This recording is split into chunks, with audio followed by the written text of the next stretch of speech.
go.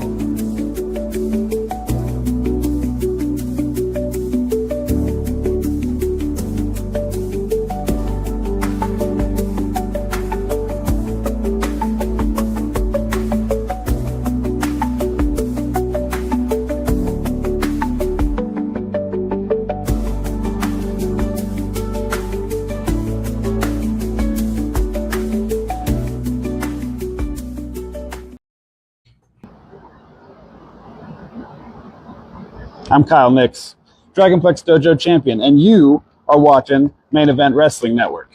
And you better keep watching it too, or else. There you go. Listen to him. Yeah. Good morning, everybody. As you can see, we are already waking and baking. Welcome to Kayfabe Coffee, episode 52. I am, as you know, oh, goddamn, the great brown dope smoker. And I am joined, as always, by the man who put the Tino in Latino. Blunt Tino. What's up, man? How you doing? You know, day by day, here we are. Another Raw on the books, another week begins, and we continue our way to Heat Wave and October of Money in the Bank. There is no, it looks like there's going to be no pay-per-view in September, or in August. So I guess, I don't know. So it's interesting. It looks like they're, no, go ahead. I was just gonna say I don't know how to feel because what are we exactly building to right now? And yeah. Well, I mean, with the tournament for our Tribal Chiefs World Heavyweight Championship, I think the focal point of the promotion right now is probably going to be the Mexico City Raw, because that's the first time they've been there in a long time. It's going to be live. We're going to have a big championship match. You know, we've got a tournament for that match, making it a big deal. So, I mean, I guess you can see that episode of Monday Night Raw kind of be like a PLE. You know how like AEW does like those Wednesday specials and stuff, yeah. And NXT those Tuesday specials. I think that's what we could chalk up this one to, is to be one of those big deal shows. I mean, and it's in Mexico City of all places. That's big stadium, big deal. We're gonna have a hell of a crowd there. But I think that's what we're going to be building to. We're going to see a couple more matches announced for there. We'll probably get I wouldn't be against maybe Liv versus Flammer. You know what I mean?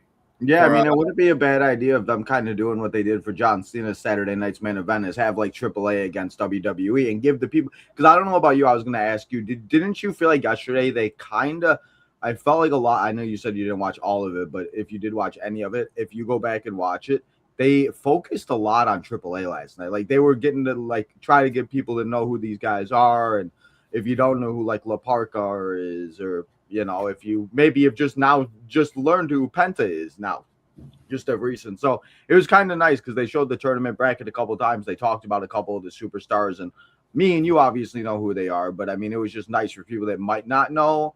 And that's the thing we talk about all the time. A lot of people don't watch AAA. So this might be the first time they're ever seeing these guys. And it's good to be able to do that because, as we've talked about, AAA is kind of in that black and gold NXT stage right now, where it's like the hottest thing in the world and everybody's just doing all the things. So I think that was a good thing about the Raw yesterday, is they just had AAA was a good focal point, is what I was trying to say. Yeah.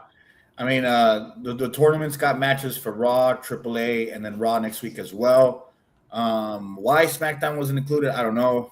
Maybe it's to spread the matches out. But Psycho Clown versus La Parka 3 should have been on Raw, but I get it. You got to build AAA. And also with Psycho Clown's current storyline, it makes sense for them to have this match in AAA. So, you know, this new masked character being played by Drake. I don't know how to pronounce his name. How do you pronounce his last name? Moreaux? Marox? I think it's. You're talking about Roxanne's boyfriend. Yeah, the LFG guy. Yeah, he's from LFG. Honestly, I do not know exactly, but I think you're right. I think it's not. We're just gonna call him Drake then. So that's what I did yesterday, was yesterday? No, 2 days ago. I'm just gonna call him Drake because I have no idea how to say it. But I think you're right. It's like Morax or what? I'd have to watch LFG. Something, yeah. I haven't heard it out loud. I've missed it. I always go back and listen to I'll look up YouTube videos and listen to Michael Cole or whoever's the announcer at the time. Hear how they say people's names, because you guys, everybody knows I can't pronounce people's names for shit. It's okay. There's a lot of names. I mean, I can't even pronounce this guy's name, so don't feel bad. But I mean, they're giving a good spotlight to the product. It's a WWE product. It almost feels like it's not developmental. You know what I mean? But they've also kind of done this with NXT sometimes to give them their spot in the spot in the spotlight. I guess I don't fucking know. I'm a little stoned. Yeah. I mean, that's exactly what it is. But the problem is they do this for a little bit and then they forget, and it's just like, why can't they do this? Yeah, that's the biggest. They're building up for the Mexico City Championship match. So I mean, it's what's hot right now. I mean, they do this for the Mexico tour. So I mean, it's not something they haven't done before. So it's okay, I guess. I for one love the fact that we have a nice array of superstars for this tournament. Like, there's a couple people that people don't know that are going to get to be introduced to some new people. Thankfully, Rey Mysterio didn't put himself in this tournament. So nobody he did put himself in something that you've talked about for weeks now, and I think it's just hysterical because you were the first person I thought of, and I texted you right away. You and fucking Kyle, goddamn. Did he really? That's crazy. Yeah, you two at the same fucking time. I was like, Jesus Christ. I love it. We need to be in a group chat. Like, leave me alone. I mean, what is it that you tell me on this show every single week? What was that thing you like to say? Rey Mysterio's the GOAT. No, that I called it. Oh, you did. He said Rey Mysterio's the GOAT. Come on, man. I mean, don't do this to me. No, you did call you called it to the T too. To the T of the conversation, which is even funnier. To the conversation, word by word, exactly what they said was pretty much what you said was going to happen about how Rey Mysterio is the greatest of all time, and he has never faced Rey Mysterio, and he would be honored to face Rey Mysterio. It was so great. It's embarrassing. I love it. The dick riding is embarrassing, honestly. But you know what it does? It gives people, like my friend called me, big Rey Mysterio fan, been watching Rey Mysterio since 2006. He's like, I'm going to watch this Raw, or I'm going to watch this show. So that's the thing that it does. It brings people like him to go and watch it. So Rey Mysterio got one more guy to show up to Raw. Come on. And we don't even know if he's going to show up to watch it. He's just saying he will. He's probably going to forget. Oh, yeah, that's right. Oh, man. It's okay, though, Tino. I'm not going to try to ruin your Rey Mysterio fandom too hard just yet because we have other stuff to talk about first. I'm sure. Well, we got other stuff to talk about first. Well, we'll get to it. Don't worry. We'll get there. I'll give you a chance to defend yourself. We got Eric Douglas in the comments. You're late. I don't care. I do what I want, man. This is my show. Right, Tino? This is our show. I mean, I'm usually not late. Maybe a couple. Yeah, Tino wasn't late. Tino was on time. I was here, so I don't know. I could have started the show, but they don't let me. They just make me sit in the warehouse and wait till I press live. Well, because we got to start it together. We're co-hosts, Tino. Get it? Like, how many times do we have to talk about this? We co-host this show. We can't do it without the other unless I say, hey, Tino, I'm not going to make it. Are you okay with doing this by yourself today? Or do you want me to get somebody on the horn and back you up? See, look at that. Even Eric Douglas, the second I heard Rey got on title shot, I instantly thought of you, GBH. Jesus Christ. You're becoming the Rey Mysterio guy. Nope, never. That's never going to happen. I am totally against everything he does. I don't want to see him on my television. You have to accept it. But I mean, I appreciate Eric Douglas. That means that he knows about us. He knows who GBH is. You know why? Because he is subscribed to the Main Event Wrestling Network, so he never misses anything that happens here. You too can be just like Eric Douglas. Subscribe to the Main Event Wrestling Network. We are on the road to 420 subscribers. We are at 405. Help us get there. Tino doesn't want to help us get there, so you guys have to do it. Tino, what are you at now? 4,602 or something? I was, and then I lost like 3 subscribers, so we're back at 4,599. Fucking haters, huh? I know they don't like me. I also think it's when all this stuff happened last week with my roommate. I think she unsubscribed on her 2 accounts. So, whatever. Don't need them. Yeah. Hey, you're still prospering, Tino. That's all that matters. We out here, right, Tino? Yeah, we out you. Tino, say it. We out you. We out here. TGBH is in the chat. Yeah, you did it. It's TBH time. I've only said that once before. Let's go to a hashtag WWE RAW. we open the show with Bloodline family drama. Yeah. What do you think about this? I got to hear your take. I mean, it is what it is. I mean, these guys are gonna fight until they're 80. I love Solo as a babyface, and I've really enjoyed it. I don't know what we're doing with Yeet Man. I don't know what we're doing with Jimmy. I mean, I don't know. I just want to know where it's going, but I think it will. I think it was really good because at the end of the day, we got the match. And the one thing I've always enjoyed about Raws, SmackDowns, and stuff is when there's a storyline going throughout the night. Is when there's something that maybe happens in the beginning, or if there's two guys brawling and then they go through it throughout the night. And this obviously led to the main event of Solo and Jimmy, or Solo and Jay. And if Solo loses, he will be delivered to Roman Reigns on a silver platter. So I thought that was interesting. But I mean, it was what it was. And I think Solo is a natural babyface. And I don't know if Solo should ever go back to being a heel ever again. So I thought it was good, but Yeet Man can only yeet so much. Yeah. I mean, hold on, let me type this up. The wording that Jey Uso used was very interesting. He said he's going to deliver Solo Sikoa to Roman Reigns. I think based on what's happened to Royce Keys and with Roman Reigns saying he wants LA Knight to himself, leave him alone, don't touch him. What I think is going to happen here is on Monday, we're not going to get Solo rejoining the bloodline. Roman's going to make an example out of him. He is going to beat him to a pulp for disrespecting the family, for disrespecting Roman, for not falling back in line when Roman told him to, for teaming with LA Knight and embarrassing the family, and to have one less person to help LA Knight because I mean, I'm sure Roman knows that, yeah, I could bring Solo Sikoa back into the fold, but he's not Jacob Fatu. He was able to get Jacob Fatu to fall in line. He's not going to be able to get Solo to fall in line. And Roman knows that. And if anyone destroys the bloodline from the inside, it's going to be Solo Sikoa. And he's left before. You know what I mean? Like, it wasn't like Jacob was with Roman, then he left Roman, and now he's back. You know what I'm saying? Like, in a sense... Yeah. In a sense, Roman finally saw Jacob's value and said, okay, you know what? We need this guy on our team. Let's get him on our team. We made a mistake of not calling him before. Like when Jacob said, when I needed work, you guys didn't call me. When the bloodline got together and the family was getting together, you guys didn't call me. You know what I mean? So that dynamic works for Jacob Fatu with him falling in line. And his promo said it as well, where he said, hey, I lost. I said what I said I was going to do. If I lost, I'm going to, come home. He's home. I don't think that's going to happen with Solo. Solo's babyface run is going so well. And even if he does, I think he might even raise hell within the bloodline, like I said. But that's something that Roman is probably already foreseen. So with him wanting to have LA Knight to himself, like I said earlier, I think they're just going to beat the shit out of Solo Sikoa. And we're not going to see him for a few weeks until LA Knight and Roman Reigns' match, which Solo will then come out to help even the odds. Even though LA Knight refused to help Solo Sikoa last night.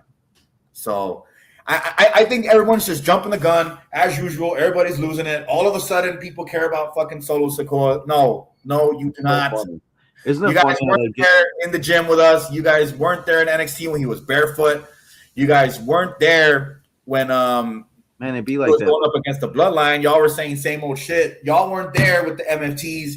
Y'all weren't there for Uso's United States Championship reign. You guys were not there for the MFT's tag title reign. Y'all wanted all these motherfuckers gone. And now we've lost Tongaloa. You guys are not allowed in the Solo Sikoa fan club. Sorry, not sorry. Your entrance will be denied at the door. I will be the one to send you back. So I don't think we're gonna get Solo in the bloodline. Not at all. Not one bit. I don't think it's gonna happen. He's way too over. This is their chance to finally get what they want out of Solo, similar to Roman, similar to Jay when he got kind of popular at first before everybody just turned their backs on Jey Uso, which will probably happen with Solo some point down the line when people get tired of it, just like Cody Rhodes. Nobody ever sticks around for anybody except the Great Brown Hope.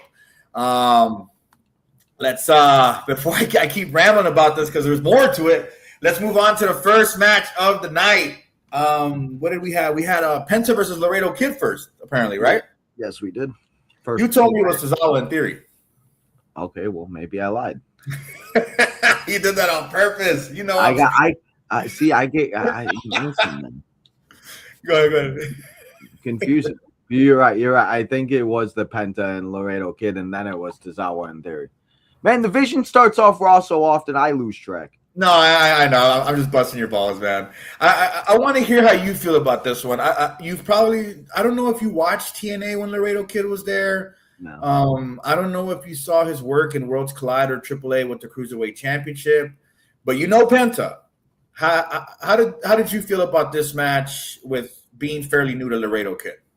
I mean, I think it was a good match, and it was a good, as I said, it was a good introduction to somebody like Laredo Kid that people like me and others that probably have not watched many of his matches or have only watched a few, or maybe there were people that walked in and were like, hey, why is Dragon Lee facing Penta? So, but I mean, I thought it was a really good match. I thought that they went out there and put on a really good performance, and they did a really...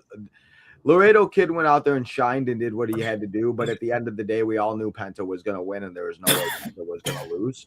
So I think Laredo Kid did good, and it was a really good match to start off the show, and it was a match that got me a little bit more invested in Raw than usual, because sometimes, like, when the Vision starts it off or we get the same matches, it's like, eh. But I'm excited for this tournament. I'm excited to see how it goes, and I'm interested to see if we're going to get the Lucha Brothers in the finals.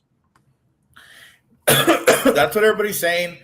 The Main Event Wrestling Network saying it. The Blog World Order is saying it in our predictions blog for this whole tournament, which includes last night's match. It really is looking like Penta versus Rey Fenix. I mean, you could do Dragon Lee versus Roman, but I don't know if Mexico City would receive that match as well. No, it's got to be Penta, right? I mean, if it's not Penta, I'm thinking Wagner 3. Yeah. I mean, you've got one of their biggest baby faces who's still competing in AAA, who's probably on his way to the main roster sooner than fucking later. He's already been on SmackDown. He's been on NXT. Put him on Raw against Roman Reigns. Fuck it. And that's what his match next week is going to be. Is going to be a test to see how people react to this guy now that they've got to see him more. They've gotten to see him work other events, different opponents. They've seen his feud with Ethan Page, which is a front runner for me for feud of the year, honestly. If I had to pick anybody and it wasn't too remotely obvious with Penta versus Rey Fenix, I'd pick Wagner 3, honestly. But I mean, Penta versus Roman is probably the biggest match you could have in Mexico City. Yeah, I think you have to pick the tournament. I agree with you on that. I think that the biggest names out there are Penta and Roman Reigns. And if you want to sell tickets, that was something I was thinking about. I forgot what show we were doing last week or 2 weeks ago or whatever the heck. I was thinking about that, and it was something that kind of clicked with me. It just seems like unless you have like a name brand of like a Becky Lynch and a Roman Reigns, Brock Lesnar, this and that, they're most likely, or Obafemi now kind of, you're not going to get in the main event because they're looking to sell tickets. They're all worried about selling those tickets. So if you put Tino and GBH on the card for Raw, not many people are going to show up. And compared to if you put Roman Reigns and Penta, just an example. You don't know that. You don't know that. I'm just using an example out there. I mean, if you put Tozawa against freaking Danhausen, I don't know how many, and that's just the thing where it's always about the name brand people and who are the people know the most. It's Penta, it's Dr. Wagner Jr., it's stuff like that. That's why I thought Laredo Kid, people were like, oh, let's give him the win. I was like, yeah, he's probably not going to win. He's going to have a good showing, but he won't win. Yeah, definitely not against Penta. And Penta's already held Intercontinental Championship. That's the one thing I do hate about tournaments is that it just seems like once you kind of see the bracket, you can kind of see who's going to win what match. Yeah. Yeah, like that John Cena tournament, like you didn't know who was going to be in it, and you didn't know who was going to win. And when they announced it like one match at a time as they happened, it was like, oh, shit, anybody could win. And then everybody was like, well, it's obviously going to be Gunther. As soon as Gunther was announced, it's obviously going to be fucking Gunther.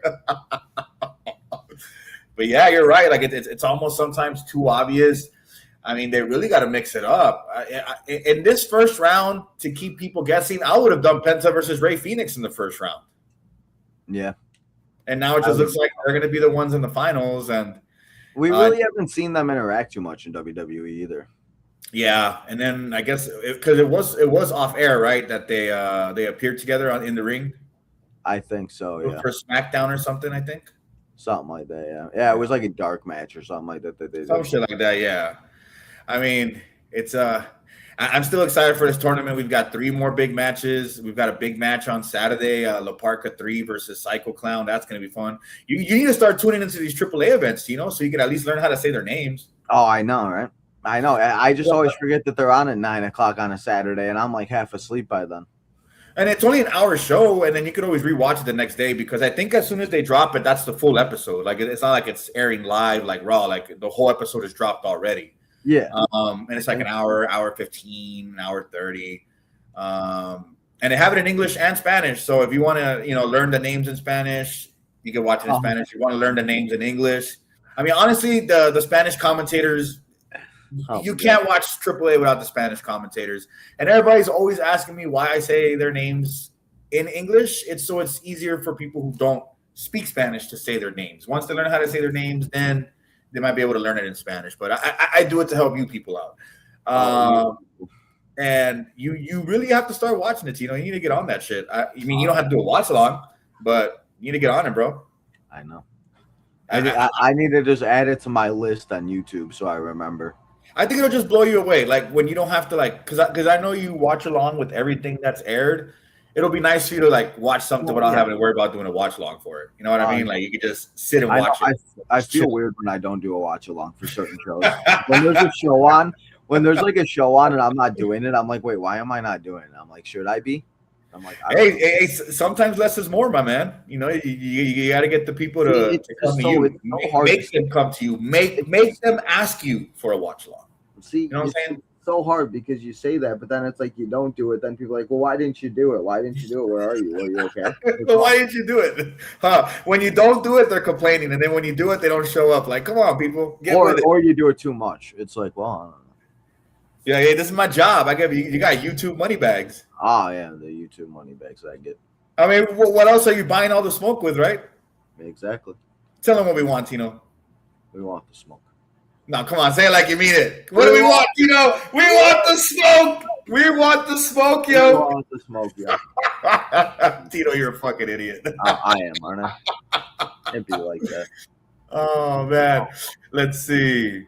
Let's go to a couple comments before we got my boy Chris in the chat. Hey, what's up, dog? He said Alejandro and AAA. Do they break English announce tables instead? Asking. I don't think they've broken any tables yet. No. Not one, and then I don't think they have the Slim Jim tables yet. I'll have to double check.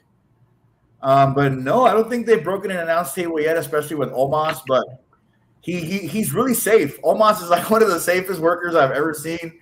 He would probably I don't know, have to really hurl somebody to get somebody through one of those tables. But I too would prefer it would be the English announce table. Eric Douglas says, "What are your thoughts about los Perros del Mal?" I love him. Daga has done what he's needed to do. He's come across as a serious main event guy. If you don't watch Lucha Libre and you say he's not a main event guy, you don't know shit. Oh, look at that. Wifey's in the chat. Hi, boo. Hey, love you. Thanks for coming. See, the people who know we're live are here for us, and that's all we need. You know what I'm saying? Chris is one of my best friends in the world. Eric Douglas is always here for us, and Wifey's always here for the show. So if they're the only 3 watching, I'd be okay with that. But we've got, I think, 10, 20 people here. I don't know, 200,000, something like that, Tino. Bro, I made a comment last night on one of my White Sox posts. I just said people don't understand how much the season means, and I woke up and it is 300 likes. What the hell? I'm like, out of all the things I post, that's what gets 300 likes. Me saying you guys don't understand how much the White Sox season means to me this year. We got to clip that. We got to clip that. Tino talks Sox on Kayfabe Coffee, and it's just you saying good things. Let's see how many likes we can get. I mean, it'd be like that. It's one of those things. It just, yeah. Well, gotta love it. You know what, Tino? What? You deserve it. Thank you. You're in your what's the name of the team? Black Sox? White Sox. Yes, White Sox. Well, because the hat's black. I know they were the Black Sox back in the day. So you're way back in the early 1900s. So, I mean, you are right on there. Jay Gold was there. He would know. We'll ask him. And then And then we get Tino's favorite stable, the Vision. Division. They had a backstage promo. I remember skipping through it. We're just gonna go to the match. Austin Theory versus Akira Tozawa. I've always loved Tozawa, man. We talked about this 3 weeks ago, 2 weeks ago. This is a good way for the Vision to stay on TV.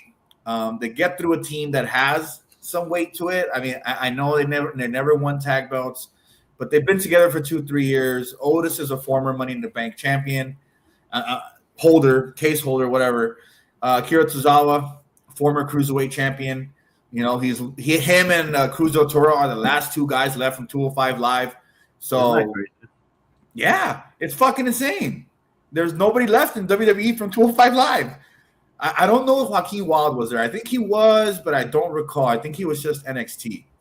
And I don't think he showed up NXT UK. I know Raul Mendoza, Cruz del Toro showed up at NXT UK 2 or 3 times. But, I mean, you've got guys who have been around here for a while.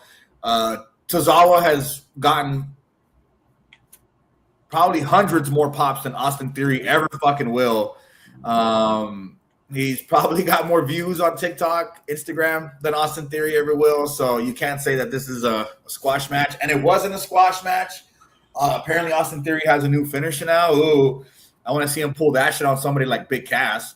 But this is why it's good to see someone like Tozawa against Theory, because it allows Theory to throw Tozawa around and look a little bit more scarier. Kind of how Batista used to throw Rey Mysterio around. You know what I mean? Well, he like traumatized me as a kid. You know what I'm saying? Like it helps with intimidation, and you know, Tozawa fighting for our boy Otis, fighting for our boy Otis. You know, for his honor, for a real friend, someone who's always been there for Tozawa as well. So this match made a lot of sense in the right places. We talk about this every week. The right people are in the right place. They're focusing on what, 4 or 5 storylines on Raw every week right now. It's Division, the Bloodline, Lyra and Bailey, Judgment Lyra Day. and Bailey or just Lyra? Well, she mentioned Bailey last night. She did, so that's good. It means Bailey is not completely. Why would she mention her if she's leaving? You know what I mean? Like, and then everybody was saying, "Oh, Bailey shared a song, All In." Ooh, well, she also tweeted a Dance Gavin Dance song. Why doesn't anybody say anything about that? And that song is called "The Cuddler," but nobody says anything about that because they don't know shit. Sorry, and if it happens, I'm yelling and I sound like the people that yell on YouTube. I apologize. That's not my style. And again, if it happens, it happens. It is what it is. So, I mean, and then what else? We got the Judgment Day storyline. Danhausen's always involved with something. Now Joe Henry's in the fold for stuff. The Intercontinental Heavyweight Championship, you know, they're making it work. People want to see everybody win, but it just can't happen.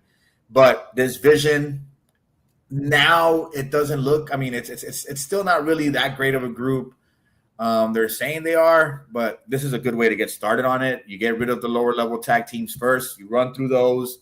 You go back to the bigger teams like the Street Profits, and it brings back more credibility to them, and it helps them get through a good reign. But I don't know if we're still going to get that tag title reign continue. If that title reign is going to continue, if Logan Paul is going to be back, because now we've got the Obafemi and Braun Breaker storyline.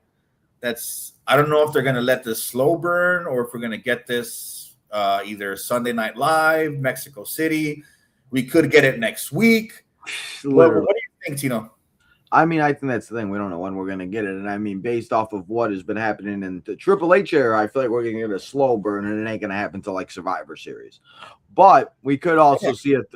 We could also see a 3-match trilogy, and we see like the first one at Sunday night's main event, or blah blah blah, and all this and that. But I mean, I'm excited for it. I think it's a good way of having 2 superstars that get in the main event picture. That, you know, it's different.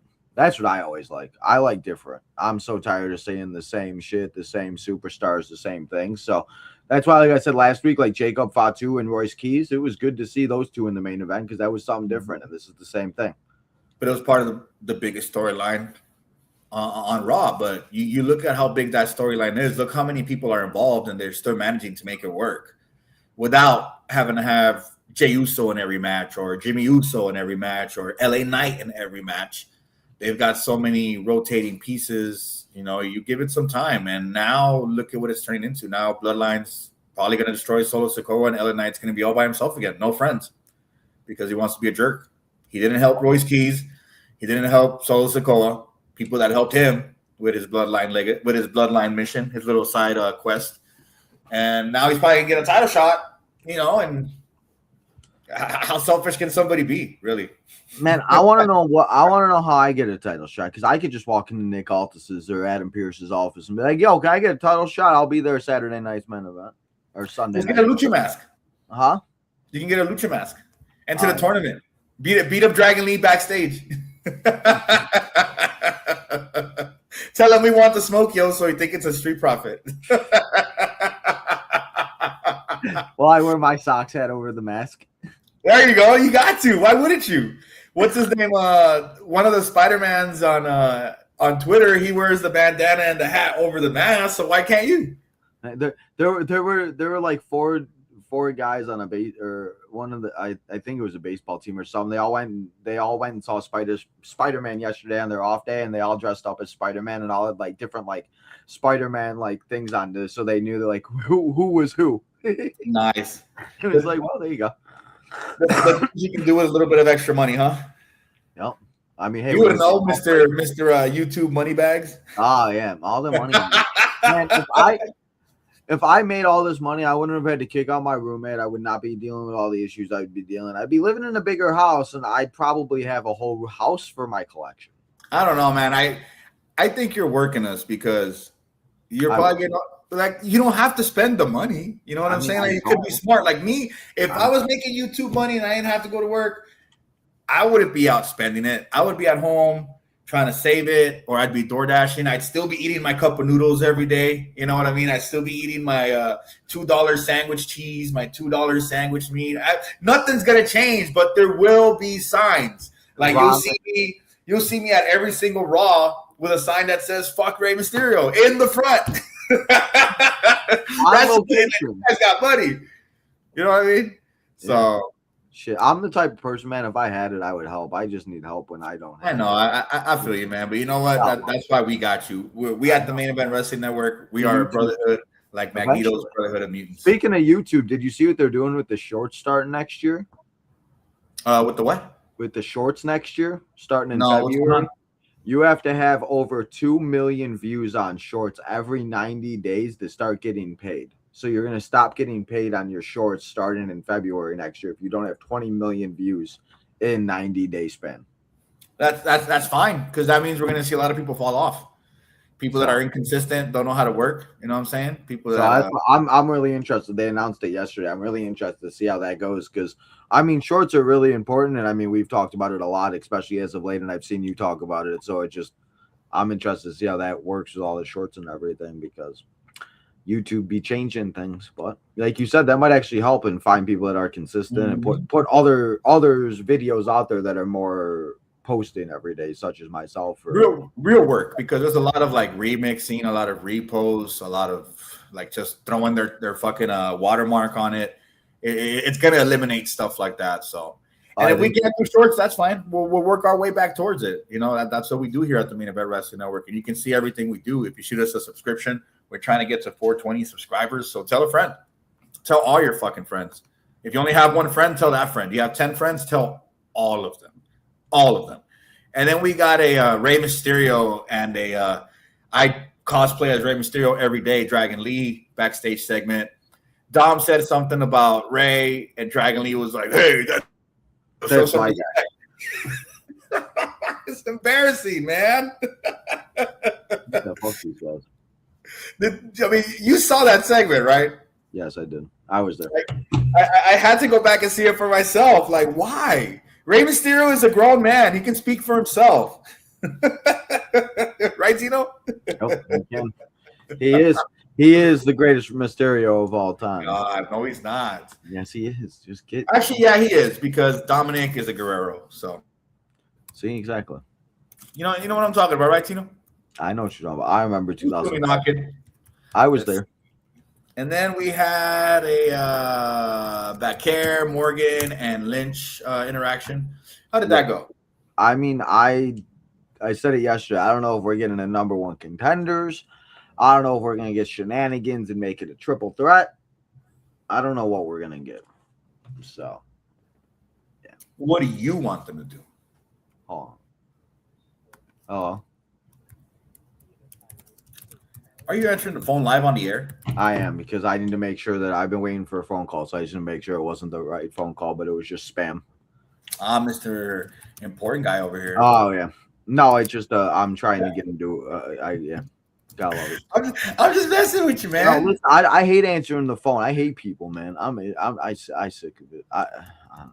Anyway. Whatever. I bet you. But what I was saying is that I don't know if we're gonna get shenanigans, a triple threat, or what we're gonna get with this, because I mean I don't know, and I said it when Liv won at SummerSlam. I don't really know what we're gonna do here. And I think obviously they've been waiting for Stephanie, and now that Stephanie's back, we could see Stephanie maybe get her opportunity. But again, I don't know how. I don't know.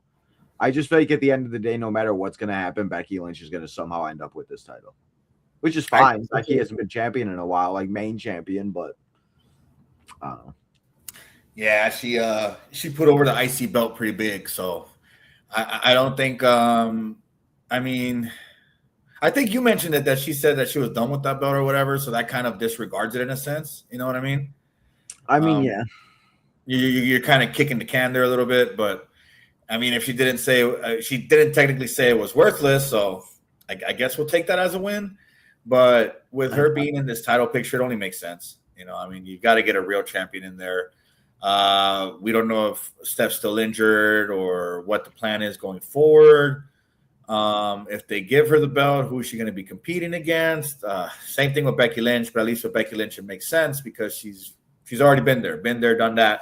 She can jump in there and say, you know, I want a title shot whenever she wants, especially if they have Liv Morgan walking around saying she's the greatest.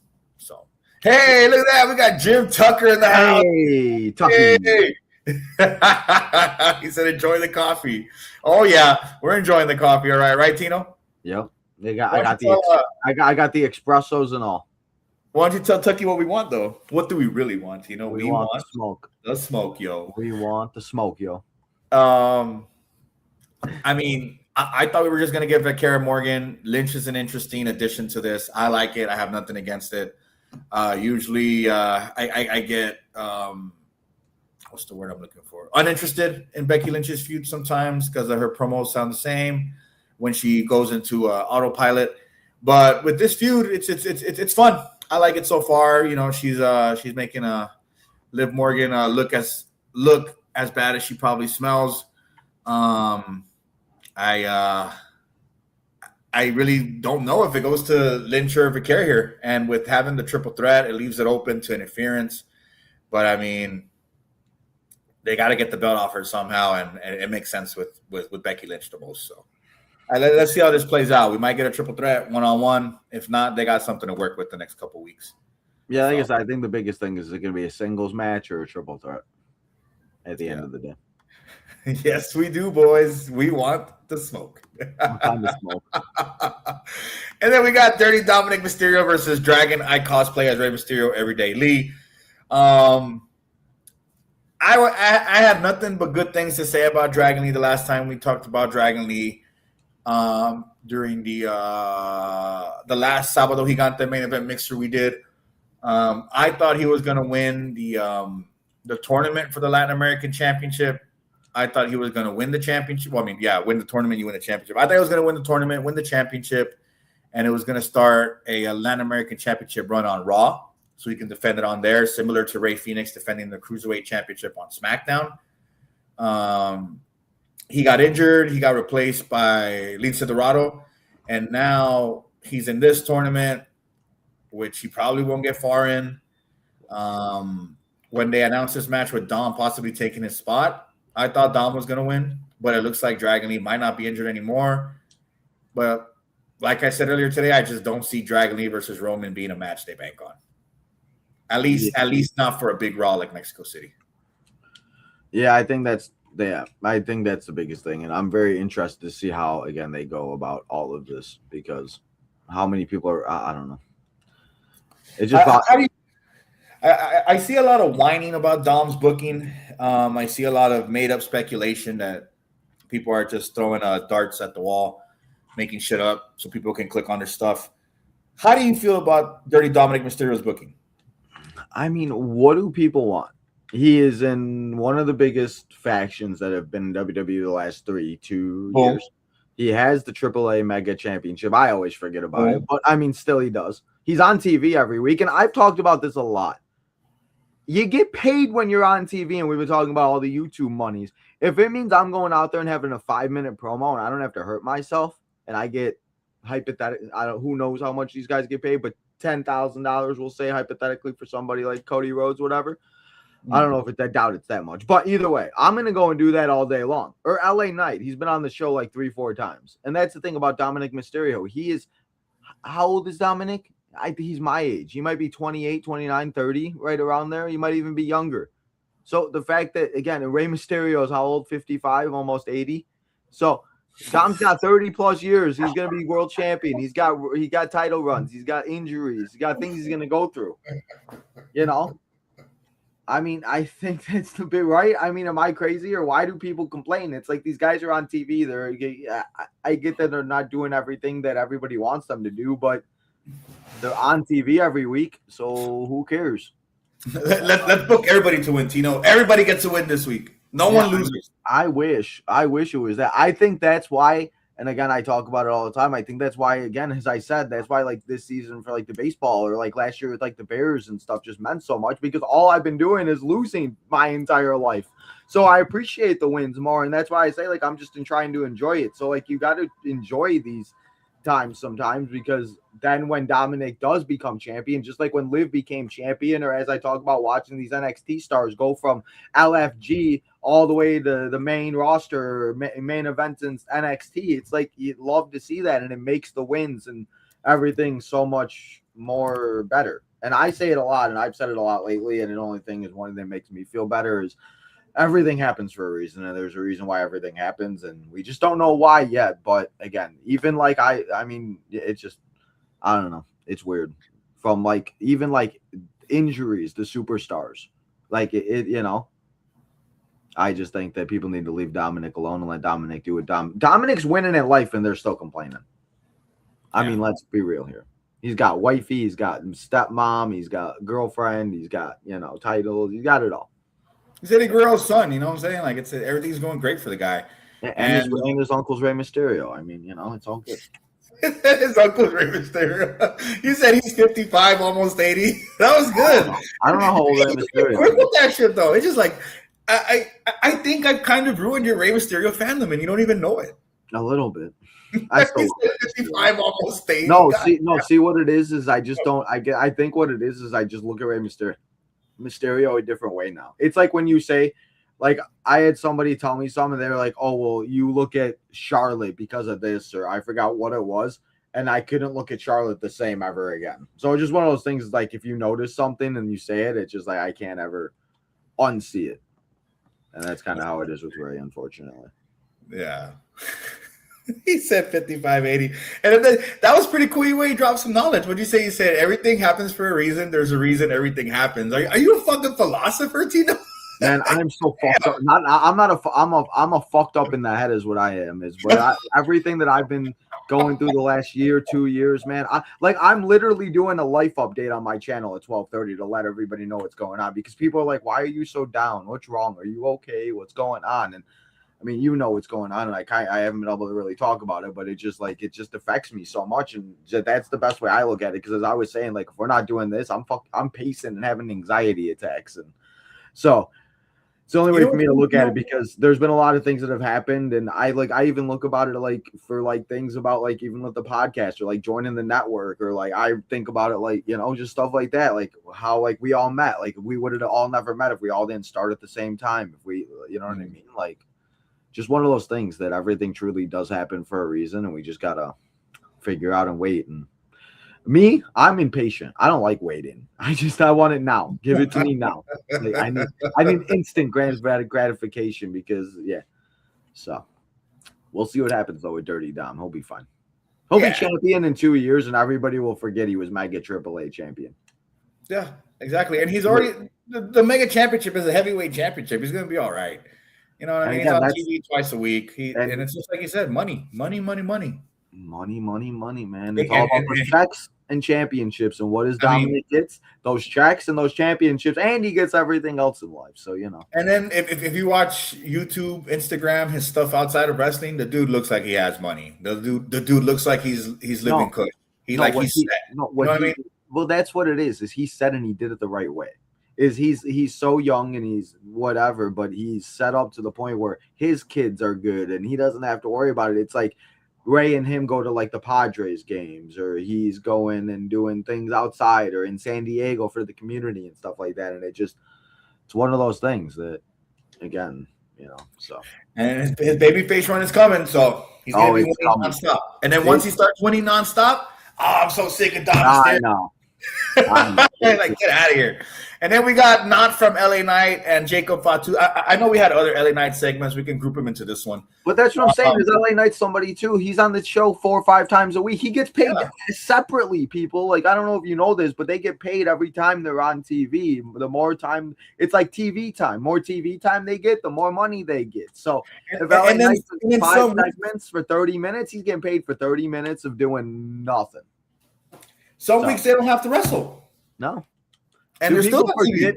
And I think that's the thing is people forget too, is also back in the day. And again, I'm not even like back in the day, but in like the early 90s, early 2000s, a lot of these guys didn't wrestle until the big shows, or they would go out and have promos. I remember going back and watching like the Road to WrestleMania for like WrestleMania 17 and 18, and Undertaker and Ric Flair. They didn't wrestle. They just went out there and yelled at each other and told everybody to F off and this and that. So, or we get beer trucks ran into semi trucks. It's one of those things. That's what happens. And you got to make it fun. You can't have all your matches in one night. Then what are you gonna do next week? Exactly.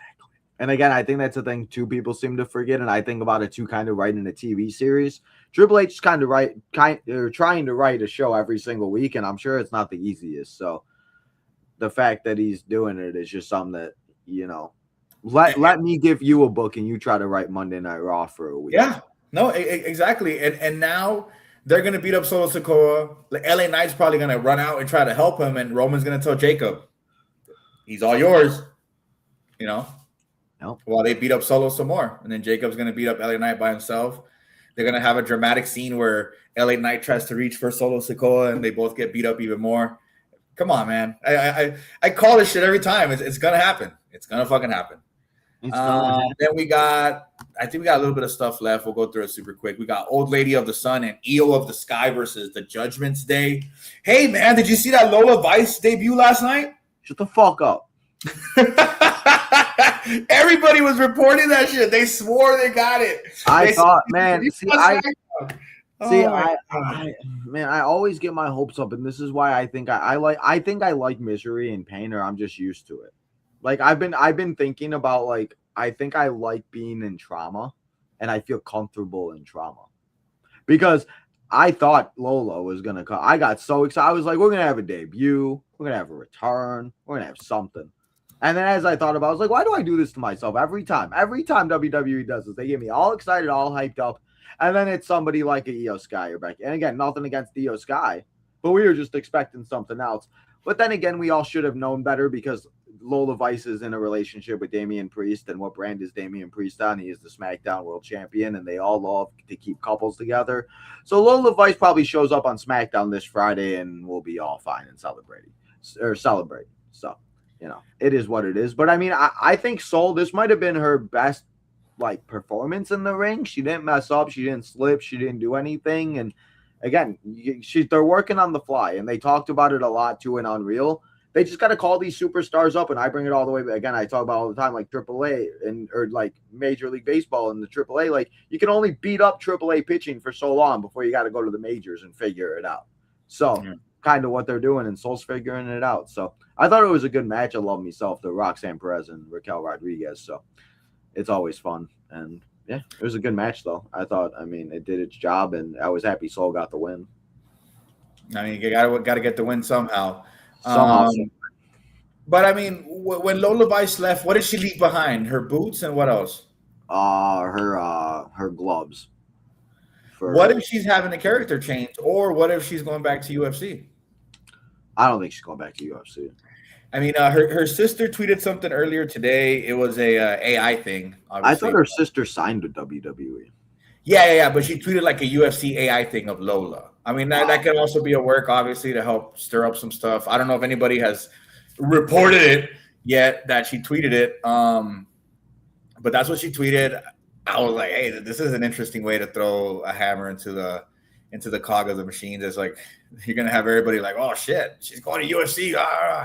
But what if she comes back with a name change or a different character? Or I don't think any of that's happening because they trademarked Vice City. So I think Lola is going to show up. I'm trying to figure out where. Like, because especially with Chelsea being hurt, we haven't really talked about that. Did they get the trademark? I mean, they might have applied for it, but is it official? Because I think that was a Grand Theft Auto thing, wasn't it? I thought I saw the thing where like it was official, or the people that report it that usually are right about it were right about it. Because I mean, they go from like texting like Megan Walker's new name that they got right, that I'm just like, oh, okay. And that was kind of like, those are the times I'm like, oh, okay, then actually it's legit. So I don't know, we'll see. But that's the thing, is I don't know really where she'll show up, because obviously we don't know what's going on with Chelsea Green. We don't know what's going on with the World Championship. We don't know any of that. We'll find out on Friday, I'm sure. Yeah, I mean, you just can't have her show up anywhere. I mean, they're already trying to build up JC Jane. Obviously, Fatal Influence is doing well. There's going to be other contenders for the championship.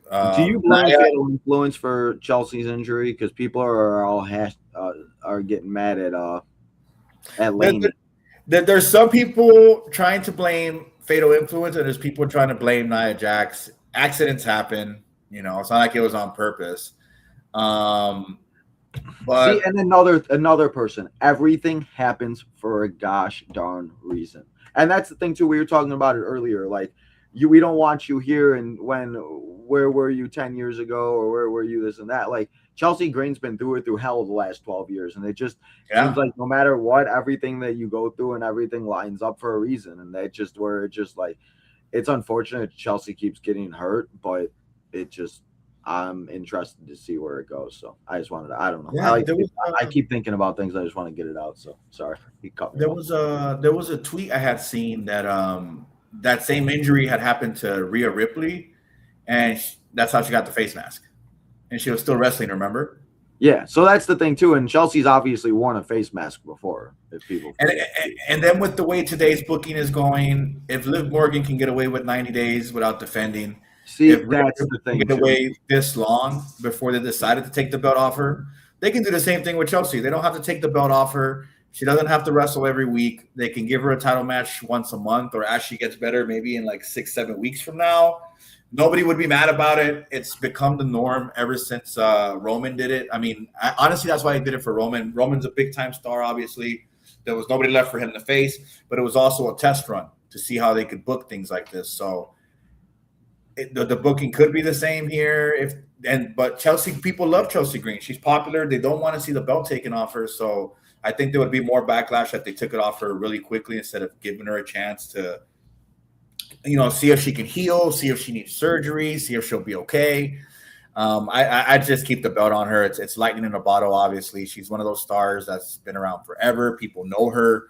She worked the Indies. She was in AEW, right? Or yeah. I know she was at All In, the first one. I know that.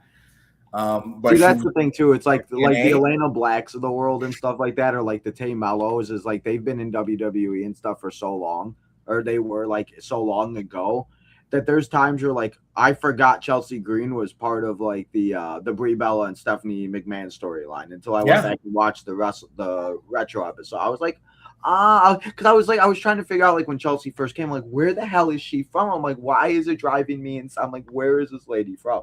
And I just had no idea. So it's one of those things you just really again, I don't know. So that was the thing too, is I didn't know what the injury was exactly until I saw her short. So I didn't know it was the face until then. But again, we'll just have to wait and see how serious it is. And like you said with Rhea, if Rhea does that, then Chelsea should be able to. But we'll see. Yeah, especially if it's an injury like that, they don't have to get her in the ring.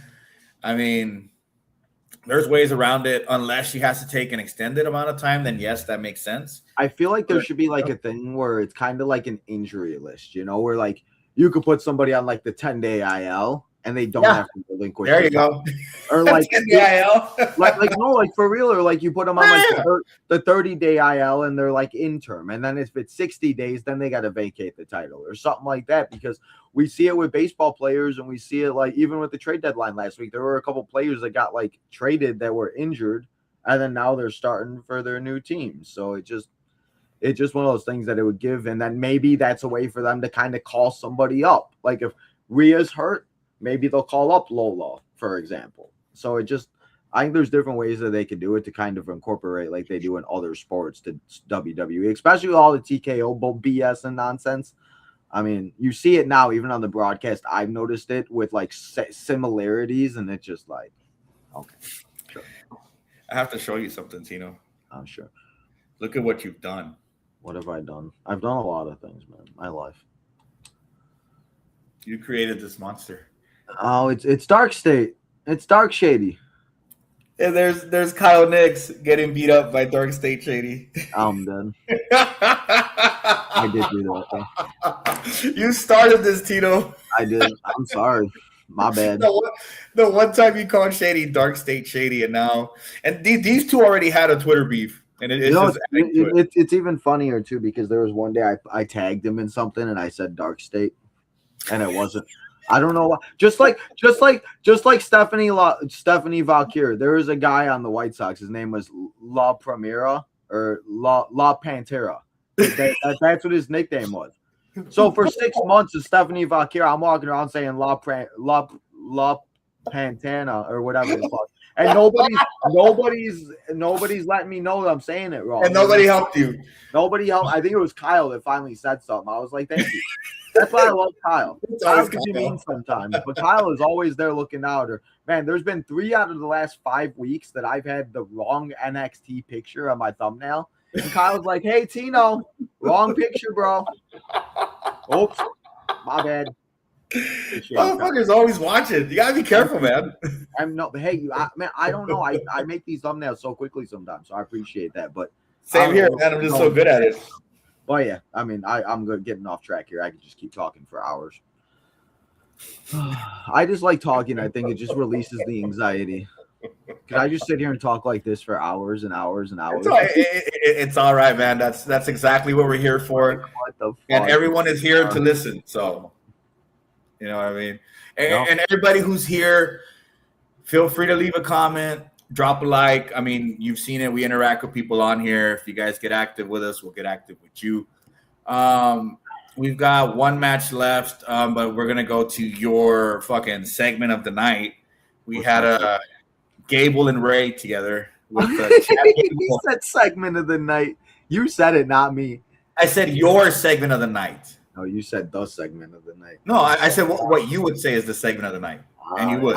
It wasn't the segment of the night. It was just funny how you called this thing word from word. I told you. I fucking told you. It was word bound from word. They couldn't help themselves. They just couldn't. Leave me alone. God. Literally word for word, bro. It was so funny. The same conversation you and I had. If everybody wants to go take a back, go look back 2 weeks ago or a week ago on Kayfabe Coffee. GBH literally said the exact conversation that they would have, and it was the exact. So funny. I love it.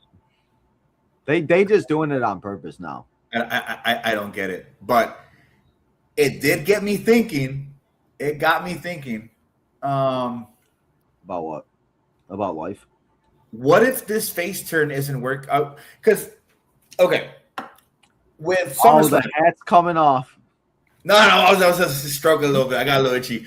I think they're going to turn Gable heel again. I mean, I'm just happy you got the IC title. Because you can only do this. Oh, I respect you so much. Here's an IC title shot for so long. You know what I mean? Because he already did it for who? He did it for Penta, right? He gave him the rematch. Has this character of Chad Gable ever been heel, though? No, but what I mean is that what's he gonna do next week? He's gonna go up to fucking Dragon Lee. Hey, I respect you because you respect Rey Mysterio. I'm gonna give you a title shot. No, like you can't do that every week. Like it only works once or twice. You know what I mean? Think that's the thing. I mean, the fact is the fact that like we could come on here, and I am a 30-year-old stoner that has a house and sits in my house and plays Xbox and watches TV. The fact I can sit here and write Monday Night Raw sometimes is like that's the problem. Like for real. Like we sit here and you literally calling what's going on. The fact that we're thinking the same as Triple H is just mind-boggling. I want to know what he's smoking. He's probably got some good shit. I mean, remember, it is now legal in WWE. Montez Ford has came out and said that him and Dawkins and Theory and others get basically sparking. Oh, you have no idea. I mean, there's been some stories, man, that are just. And it really does. I mean, this is a weed show. We're gonna talk about fucking weed. This is where Snoop Dogg needs to come in and have a fucking or RVD come in and do an ad promotion for his marijuana. I don't even care. I'll buy it. Send it to the devil. I don't even care. I'll buy it. Fucking Tito. I mean, it's a great medicine if you don't abuse it. And honestly, I mean, it's now helping with nausea and throwing up. Like my roommate, she had like CVS and she would throw up and like it was bad. Like she would throw up like awful. And so like I would have to rub her back and everything. And like I would be like, hey, you want a hit? Like not like an actual hit, like a like I know what that means, Tino. I'm not. I just want to make sure everybody knows because that sounded wrong. Yeah, but you gotta be careful. I mean, she would take one and then she'd be able to finally like just calm down and relax and sleep. So it's just one of those things that it helps so much. And even like my arm, like I talk about all the time. There's times where it was stuck like this for years. And so like the fact I'm even able to do this is like huge. Yeah. I'm even able to extend my arm this far. And I mean, you can see, I mean, and I'm You're not living proof that it works. So it's just one of those things like the fact that, and it's, you know, and I just say it's medicine at this point, and it is what it is. I mean, and it's not everybody's favorite, and it doesn't work for everybody. I have friends that it gives them anxiety. It does the opposite, and that's okay. I'm never gonna be like, take one, come on, you know. But if it helps you, and if you want one, or just whatever, I mean, I'm always, if I have some and I have extra, I'm just, you know. But that's the thing too, is I use it as medicine, so I kind of feel bad because there's times where I'm like, I don't have that much. I'm sorry, I can't. So, but you gotta go how you go. I use it for pain. I prefer it over painkillers. And if these guys are taking less painkillers and smoking more weed, why not, right? Exactly. Again, the worst thing that happens, they go to McDonald's and get a burger and go to bed. Exactly. That's the worst thing they're going to do is go to McDonald's and run to Shiloh Hill in the parking lot during dark web stuff. And he's probably going to be high as hell, too. How about that? I do want to ask you, speaking of NXT, and I cannot wait to get the night shift's opinion tonight about it on NXT, but what do you think about Tatum Paxley's debut and her aligning with Charlotte and Alexa, even though that happened on SmackDown? I just wanted to get your thoughts on it. I mean, it makes sense because who are they going with? Fatal Influence? Yeah, because that was the only reason why I thought Lola would show up this week was because Tatum showed up, because now it's like SmackDown's getting Tatum. They got Blake. They got, you know, they're kind of getting everybody. So I'm just kind of interested. Yeah, because I mean, they can still do Fatal Influence versus Charlotte and Alexa, or they can do 3-on-3. It keeps JC Jane in the spotlight. Excuse me. Isn't it crazy? I talk about it all the time. How out of all of the women in that NXT faction and all around that time, JC Jane is the one to be like main. Like nobody thought that. Everybody they've been building her for this. So I know, and it's just awesome. It's only fitting. She's another one that kind of, she was the third wheel in Fatal or in Toxic Attraction. Mandy Rose, Gigi Dolan, and you know what? She's the one that's doing it. That's why I think Lainey Reed, if Lainey Reed can continue, I think Lainey Reed will be a bigger star than people think that she actually will. So with Fallon Henley. Fallon Henley's so impressive that people don't know what they're seeing yet. Fallon Henley is extremely great in the ring. I remember seeing her back then. I just thought that bartender gimmick wasn't going to work. But she's got skills in the ring. She can go.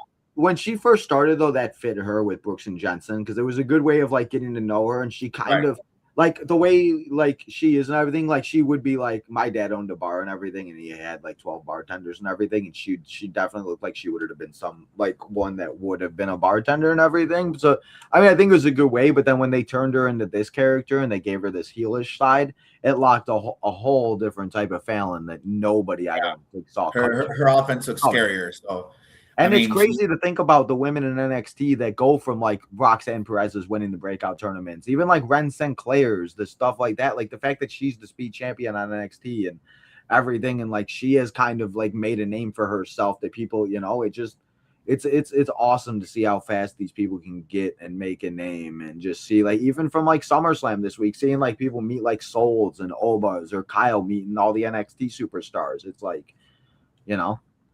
I don't know. Yeah, and now if you give Steph Curry the title, you could always have JC show up on Raw and say, "Hey, I've beaten you before. I can beat you again." Yeah, I had a dream last night or 2 nights ago. Literally, I had a dream 2 nights ago. They did a draft in WWE. I woke up and the draft logo was all over my TV. So they might do one. You never know. They don't have to either. You get to show up just because. I mean, they could. If they don't want to do Liv and Becky again, they can just do JC Jane and Steph, or they could save it. I mean, that's one of those ones you could save because they only tussled one time. They've only ever wrestled once. They're priming JC for the big time. Steph is already there. When JC gets there, you know, it could be on SmackDown, it could be on Raw. Sometime down the line, they could be one to go 1-on-1 against each other based on the fact that JC has beaten her. It could have a potential of a not to go too far. Hear me out, but this could be a Roman Seth kind of thing. You know what I mean? JC Jane was in NXT for a long time. She earned her stripes. She every bit of gold she got, she earned it. Her championship reign was justified.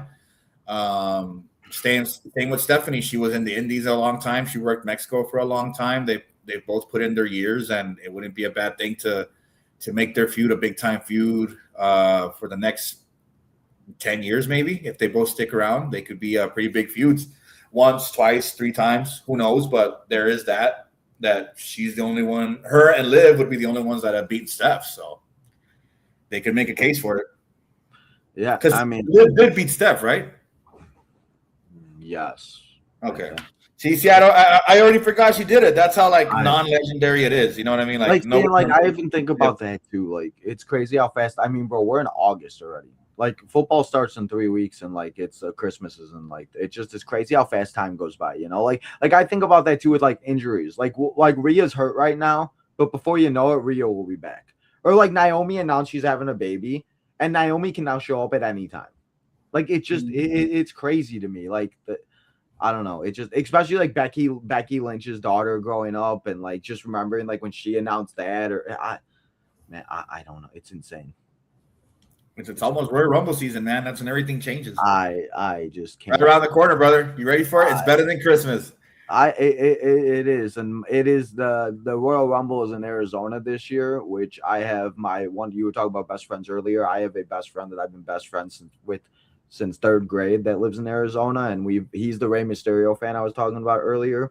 So I've been trying to convince him to allow me to go into Arizona and stay at his house, and me and him go to the Arizona Cardinal Stadium, because so we'll see how that goes. But Royal Rumble season, that's one of those pay-per-views. I don't know if you've ever been to one or whatever, but Royal Rumble is one I've always wanted to go to. Yeah, that's one of those ones where I actually would be willing to travel. Exactly. That's the only thing. That's Royal Rumbles and WrestleManias would be the only 2 I'd be willing to travel for. And I mean, they're now talking about bringing one to the Brewers Stadium, or freaking even the new Bears Stadium in Hammond, Indiana, or whatever. I told Kyle to save me a bed. Coming to you, Kyle, Indiana. What's up? Hey man, all you got to do is pay off the Elimination Chamber. You'll be all right. Exactly. I'm still doing that. I just got an update that I forgot that I made a couple extra payments when I had extra money. That now I have to make the payment this month. I was like, damn. Right. Oops. Oh well. Oh, I'm it happens. that off until I'm if you don't owe anybody money, you ain't gonna have shit. I learned that from Everybody Hates Chris. Let's do our main It event. never matters. It's like that meme where you see like where you're like shoveling water into it and it just like coming right back. That's how I feel. I pay off like $300 and then Why are they're you like, shoveling oh, water? let's Why are you shoveling water? you know, like how like they say when you're paying off your credit card and you're like just shoveling water like back into it, so it's like you pay it off. Oh, I've never heard that one, but I see what you mean now. The wheels are turning for me. I get it. I like it. I don't know where I've seen like a gif of it or whatever, but yeah, I mean, it's just one of those. That's how I feel. Every time I make a couple good payments, I'm like, well, right there, and then nope. Bills. Being an adult sucks. It's a good thing we got weed. Let's go to our main event. We had a Gas Jay versus Solo Dolo Sikoa. I love you, Solo. I love you, Solo. In my bag. Of course I can help you. I'll take a picture with you. Punk ass Jay. Why didn't anybody help him with his bags? Oh man, I would have helped him with his bags. Oh man, I would have. How did you feel about this match, Tino? Talk to me. I mean, the fact that Solo's in the main event, I love it. I've talked about it. I will continue to talk about it until Solo Sikoa gets another singles title run. He never lost that North American title. So, I mean, I'm really excited and I'm enjoying the Solo run. And I as much jokes as I make about Jey Uso and the Yeet dying and everything, I still do love Jey Uso and all of that. It's just one of those things. It kind of like it gets to a point with certain superstars, at least with me, I don't have hatred towards anybody. Like, I'm not going to go out there and be like, I hate you, blah, blah, blah. But there's just times where I like others more than certain other, you know, like right now I like Solo more than Jay.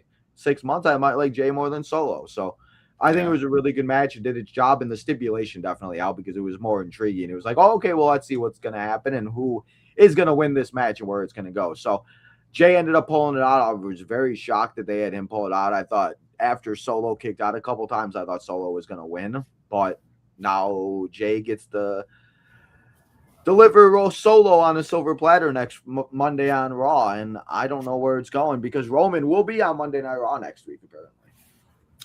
I mean, if it's one thing Jey Uso is really good at is being annoyed.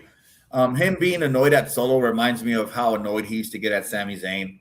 And Jey Uso is really good at playing that kind of character.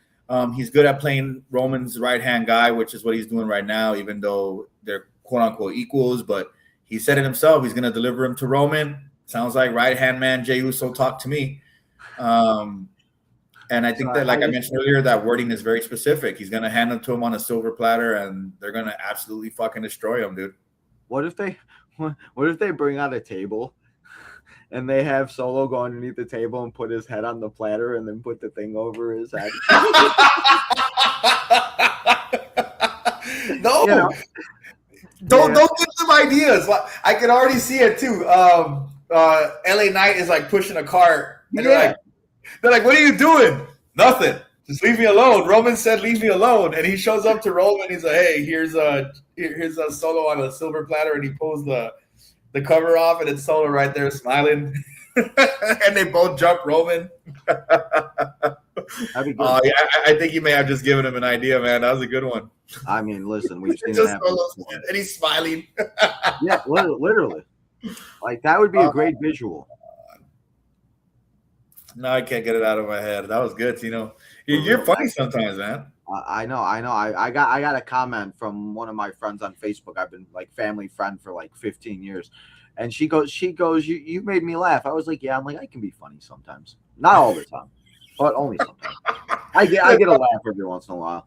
I'm like the black sheep of the family, and I'm the one that everybody is just like, oh, well, you're there. We'll call you when we need you. So, you know, if I can get a laugh out of people, I'll take it. You're the red-haired black sheep? Pretty goddamn much, man. You're the Sheamus black sheep. Until I am making actual Mr. Beast money, my family and my friends and people in my life ain't going to be happy unless, I could. Man. Mr. Moneybags over here. You're like the Monopoly guy before he lost his hair. Laugh, Tino. It's funny. I know. That was funny. Instead of my socks hat, I'll get a top hat. There you go. You see what I'm saying? No, a socks hat. A socks top hat. Hey, there we go. It's a top hat, but the socks is like straight up and down. Instead of diagonal, it's straight up and down. I don't know if you've been watching baseball at all, but the White Sox have been using like a Harry Potter wand, and they're going out there and everything. So maybe I'll get a wizard hat and walk around like that. That's actually pretty cool. I can get into that. That's legit. You know, they're giving away Pope hats today at the game. Oh my god! The Sox, the Pope of Chicago or the Pope or whatever was at the World Series in 2005. The Pope of Chicago. the Pope of the world. Well, I don't know. He's the Pope, and I don't know. They're giving away hats today. And He's the Pope of Chicago. I mean, I think he's from Chicago, so your heart's in the right place, Tino. Sure, whatever. I didn't know that. Bro, when I think about the Pope, I think a Euro trip when fucking the dude rings the bell and they're like, no, the Pope is dead. The Pope is dead. Right. Who's going to be the new Pope? And then he comes out with the Pope hat and the robe. Fiona!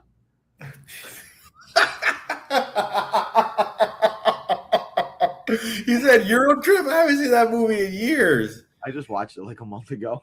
He said, I just watched it like a month. You sound like Kyle right now when he discovers a new movie.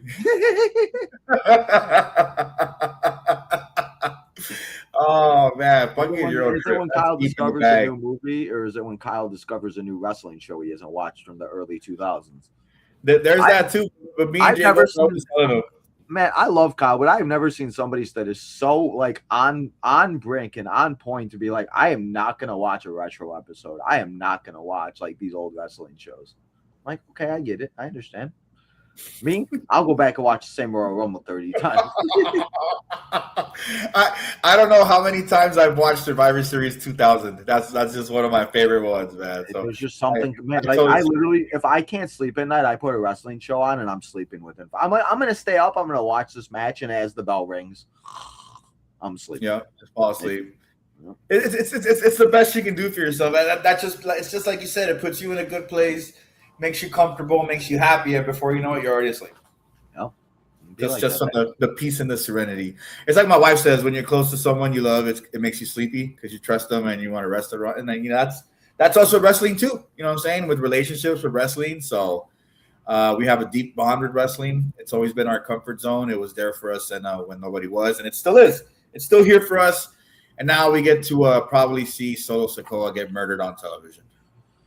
Yeah, I cannot tell you how this is gonna go. Because they're not gonna make him fall in line. Like, you can't make him fall in line. It's Solo Sikoa. I mean, they have to find a way around this. See, you can't, but you could for a while, because as you said earlier, they could just have Solo break it through within. Yeah, but also I feel like that's something Roman would already be prepared for. But would he be? Yeah, I think so. I think Roman knows that. With him already asking Solo to come back and fall in line and him not doing it, he saw Solo Sikoa get in the ring with Jimmy and Jacob and throw up the one and then go after Jimmy right after. So I don't think he's going to risk Solo being a liability, outside of the ring. Jacob Fatu had already said he's going to fall in line. He acknowledged Roman Reigns. I honestly don't think Roman's going to expect the same from Solo. Yeah, so that's true. Next week, you're going to be telling me. You're probably going to text me, dude, and I'm already going to know what it means. Just like Chad Gable's going to turn heel next week, and he's going to kick Rey Mysterio's ass. I mean, maybe. He might. He very well could. A heel Intercontinental Champion Gable against all the luchadors that come at him for beating up Rey Mysterio, you've got fucking the entire division booked for at least a year. You can do Penta versus Gable. The fact that it's just...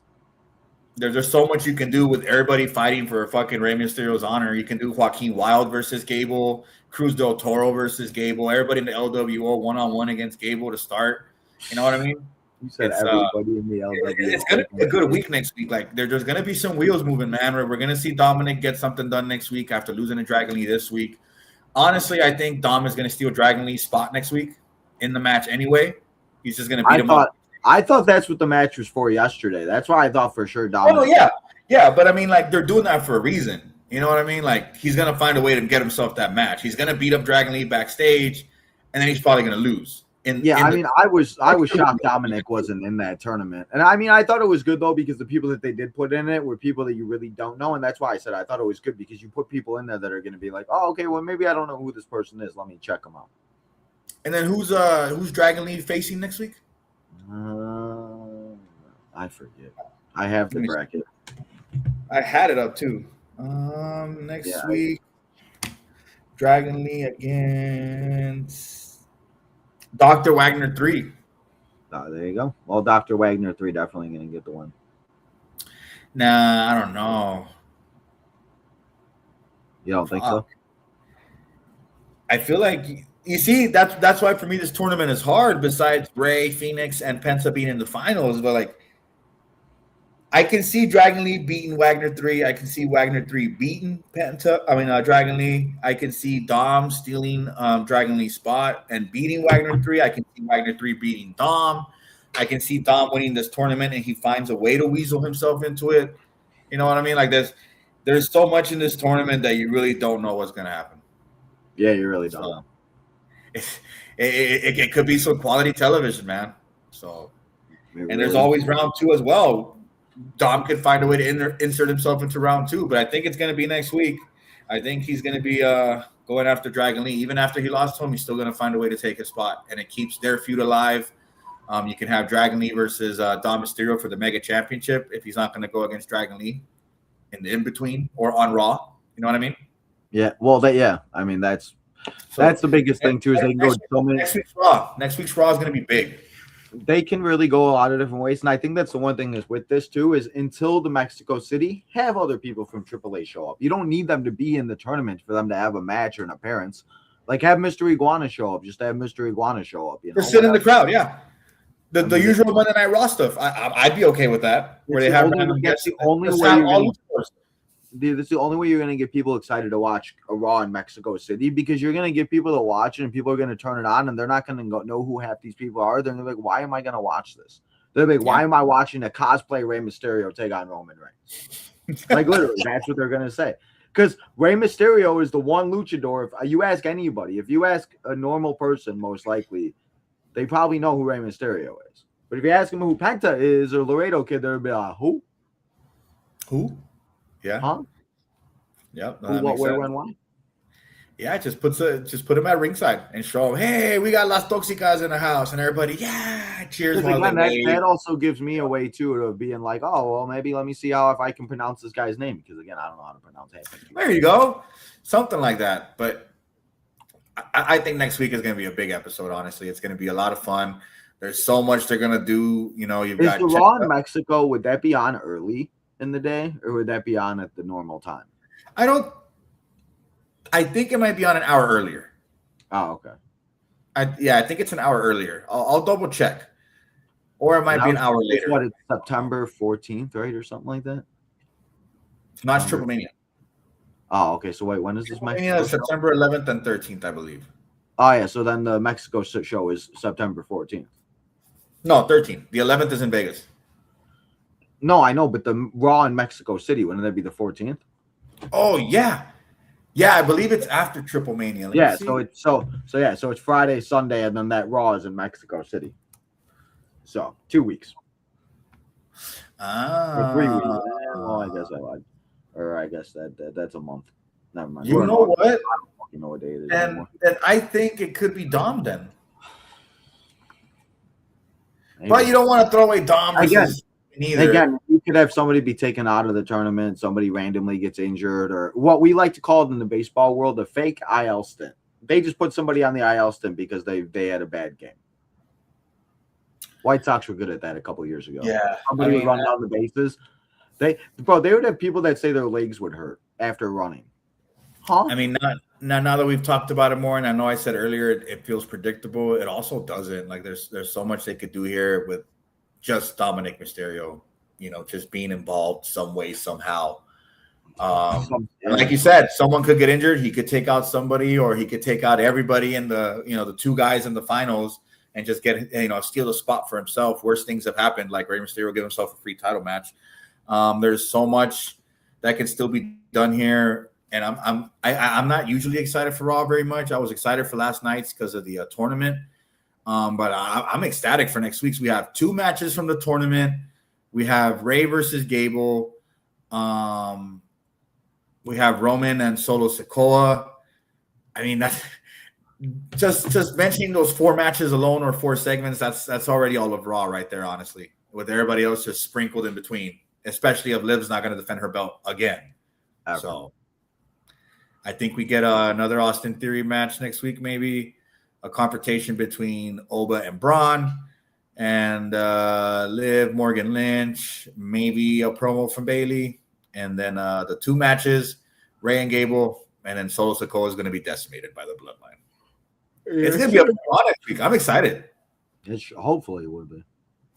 It should be. And like I said, the one thing that's good about this is I feel like they care about matches like this, and they actually like want to try to like put a good show on.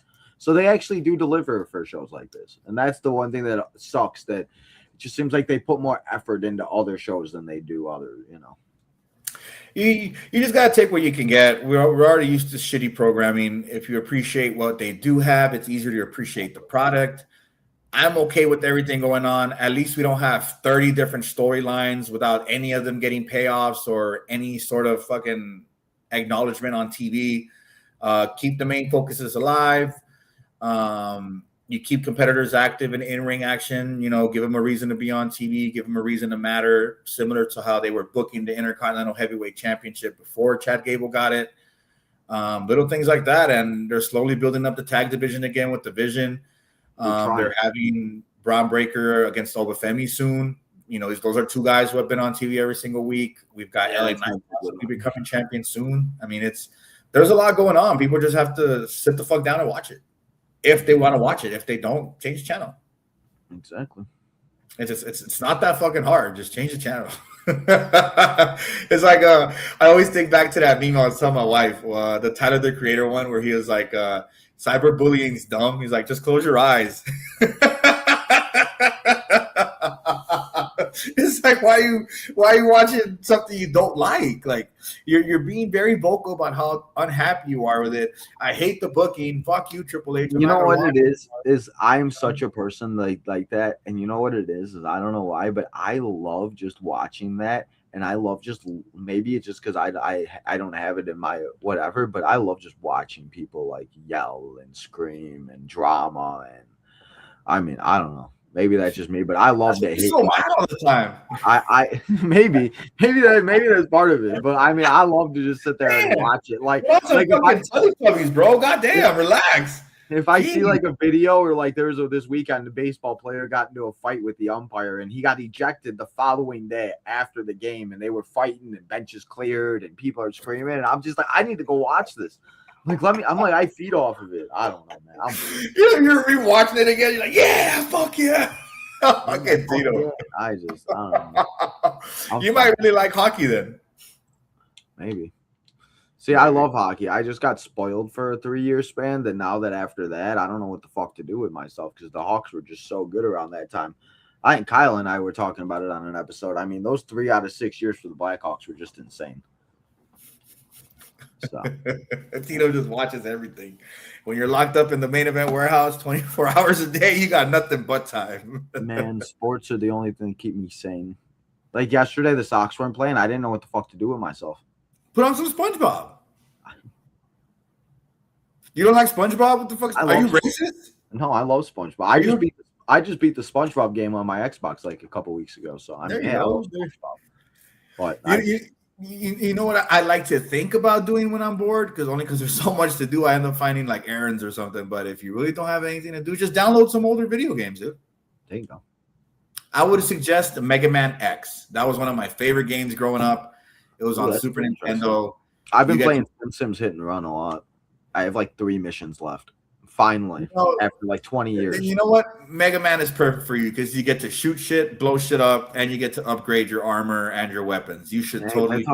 That's always fun. I love upgrading, especially in those older games, man. Remember, you don't have to download nothing. You just put the game in and you play. And dude, Mega Man X is such a classic. You could even make content for it, and people would watch it.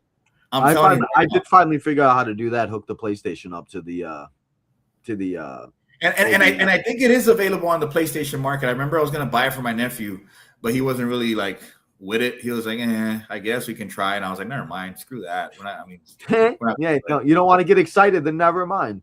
Yeah, because I was trying to tell him like it's a badass game, but I mean I get it. He likes his own game, so it's okay. I was just trying to be like, hey, like maybe try not to play such violent games. Here, how about we play a animated violence kind of game where it's cartoons shooting each other? Oh man, because he plays some of those games where like they just be yelling at each other on the system and stuff, and I tell them that's not good for you. Like those are older kids. Like you should play with kids your age, play games your age. Just enjoy being a kid while you can, because later you're gonna regret it. Literally, and I think about that all the time, like being a kid and everything, just not having like the responsibilities or waking up and getting excited about going to 7-Eleven or just hanging out with your friends or playing basketball. And now it's like I got to worry about paying bills and rent and this, that. And it's just like I hated school, but I sometimes wouldn't mind going back just to be able to have those moments with my friends that I didn't appreciate at the time, because now they're just memories. So that's all we got, my brother. But honestly, I highly recommend that game, Mega Man X. I believe the pack on PlayStation comes with 10 games, and it's $20. That's $20. Yeah, they were all on Super Nintendo, so they're all PS1 and PS2 not simulated, modded, I guess. But I think they may have an update, because it's like if it's on PS5, it's definitely got to be updated somehow.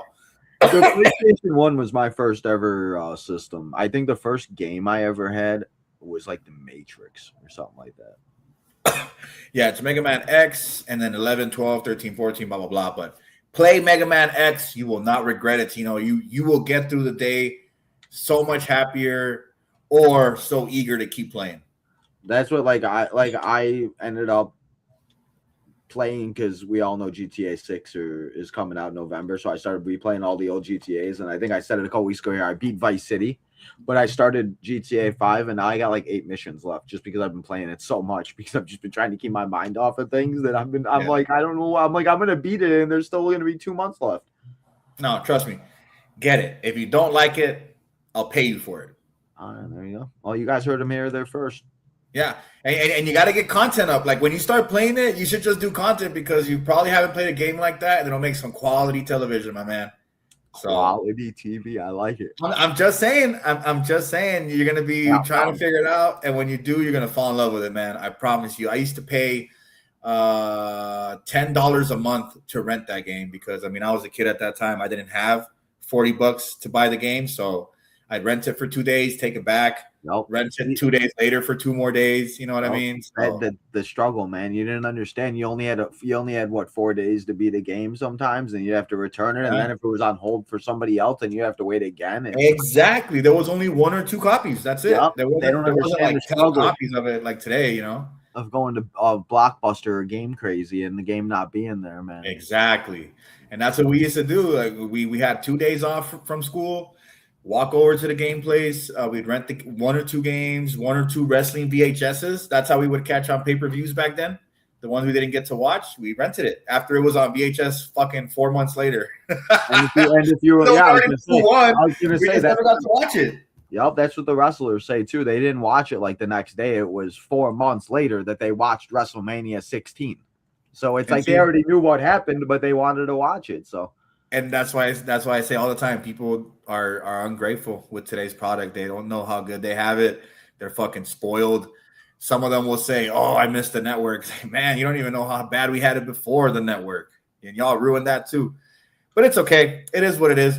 Well, I'm done with ranting and stuff. You probably got stuff going on today. I know we have NXT Night Shift tonight. Subscribe to the network. We're about to hit 420 subscribers soon. Let's get there so me and Tino can do a fun wake and bake stream.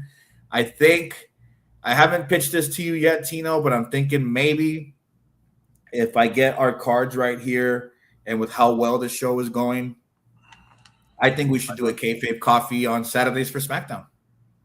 Maybe. Possible. If there's like no PLE or something, sometime down the future, if the people want it, we'll give it to them. But if you subscribe, you'll know all about it as soon as we can have an announcement for it. I know today Tino's got to watch along as well for NXT right before night shift. So, Tino, besides that, why don't you tell people where they can find you, what else you got going on, and where they can find you on the socials? Well, as you said, we'll be live for NXT as usual. We'll be live all week as usual for all the other shows. I will be doing a life update to let everybody know what's going on in my life. We're going to do something a little bit different. I'm going to open up a little bit and talk about what's been going on and everything that's been kind of just happening. So we'll be doing that. And then, also go check out the Southside Boys. We're on the road to 200. We've gained like 30 subscribers in the last month. So Jesus Christ. shout out to everybody, you guys joining us. And it helps the White Sox are playing good baseball. So if you guys have not yet, go check all that out. But yeah, I appreciate you having me as your co-host here every Tuesday morning. And it's a good venting Tuesday morning wake-up session. I feel a little better after this hour and a half. So thank you. I appreciate it. And I think we're at like 408 now, right? Something like that, 407. So almost at 405. Yeah. Oh, okay. I will say if anybody is looking or everybody is, I think they are eliminating bots right now because mine has been fluctuating a lot. Like I just looked again. I'm now at 1599 again. So it keeps going up and down. So they're probably just getting rid of all the bots that people, when you gain a bunch of subscribers, they want to make sure they're actual real people. Yeah. And then that's what I usually used to do with my homies back then. You know, we get a smoke session going and then we vent, we talk. That's what we do here. We're just here to talk wrestling, smoke some weed. You guys want to join us? You're always more than welcome to be here. Smoke with us. Get in the comments. We'll interact with you. But other than that, we've got Tino tonight. We've got NXT Night Shift tonight as well. We've got OPA 3-way. And remember, anybody could show up to NXT Night Shift. It doesn't need to just be Stan. Yeah. You can, I can, anybody can. There's that. I always watch NXT and I'm like, what would be the best moment to show up for NXT Night Shift? And then I'm like, after the show, I'm like, I'm just tired. I don't want to. So I'll just go sit in the chair. I'm just going to watch and comment. Yeah. And sometimes I fall asleep or I watch it in the morning. I'm so bad. I feel so bad because there's only so much to do and only so much energy for it. I know. But we over at the Blog World Order, we just dropped the blog yesterday for the very tournament we were talking about earlier today. Check out our picks there. We're about to drop the round 3 blog for the TNA Knockouts TV tournament. And we're cooking up some stuff behind the scenes. It looks like we may have a mixer coming up for the next ROH pay-per-view and TNA pay-per-view lockdown. So we're going to do a double mixer for that. I think it's going to be a Friday mixer as well. So that's going to be fun for everybody. You guys can come on in as you're heading home from work. We could talk some wrestling before you watch some wrestling. Other than that, you guys can catch us here next week. Make sure you're subscribed. Tell a friend. Bring quality weed only when you come. If I smell some bullshit, I'm going to ask you to leave. Besides that, you got anything else for us, Tino? No, that was all. I appreciate you as always, and we'll see you next Tuesday. We'll see you guys next Tuesday. And as usual, if we ain't there when you blaze a blunt, please think of me. Have a good one, y'all. Deuces. I have to press the button. What up, though? You already know what it is. Best in the world, aka The Problem. Isaiah Broner. And you watching the Main Event Wrestling Network.